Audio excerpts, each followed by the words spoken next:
today in Tokyo, Japan at the beautiful new NK Sound Tokyo studio with Neeraj.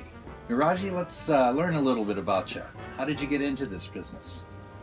My family's Indian, but I was born in America and I grew up in Japan, so I have a very international background, and did all my music studies in America at Berklee College of Music in Boston.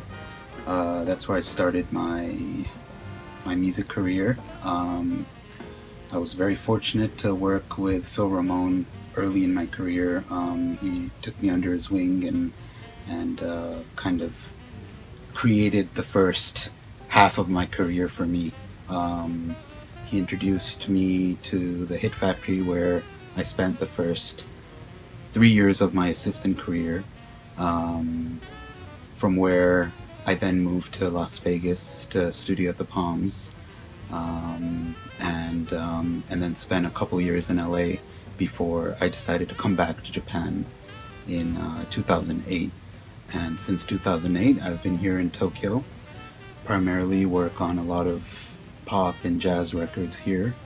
And just a couple months ago, in October 2014, I finally opened up my own studio, NK Sound, and I do all of my recording and mixing from my own studio now. Raj, can you tell us a little bit about how you found Triad-Orbit and how's that worked for you? Well, it was a year ago, 2013, at the Interbeat convention in Tokyo, where I was walking around and I saw this mic stand, and I was just shocked at its flexibility and what it could do. I had only known mic stands working at various studios, but when I saw how flexible all the clips were, and you know, the dual arm and everything from the small T1 to the T3, I actually just couldn't believe how easy it would be and how useful it would be for me in the studio. And because I was planning on building my own studio, I always had it in the back of my mind that when I did build my place, that would be the only stand that I use. Normally with this O2 arm, I always have one of these set up for the piano. So I usually just use whatever mics I'm using for that session, and I kind of eyeball a good low and high length, and I bring it in over the piano.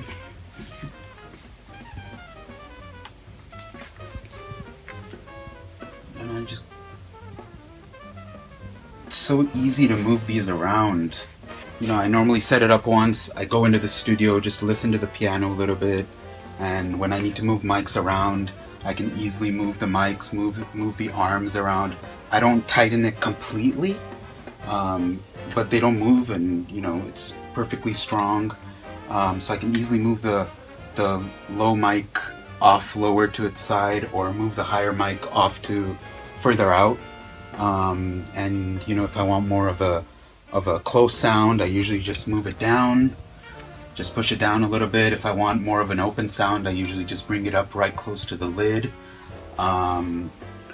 Sometimes I don't use this piano stick. I usually use a drumstick, and I bring the lid in halfway, so that's very useful for me, because I usually keep these at its lowest position, and once I bring the lid down, then I want to get the mics as close to the lid as possible.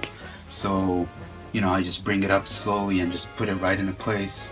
If I want to be closer to the hammers, you know, I can easily just rotate the arms and just move them up or down, and so it's been really easy for me to work around the piano with this. And of course, you know, I'm so used to using two mics. I was so used to using two mic stands, but ever since it became one mic stand, it just opened up so much space for people to walk by, you know, since I don't have the absolute biggest live room.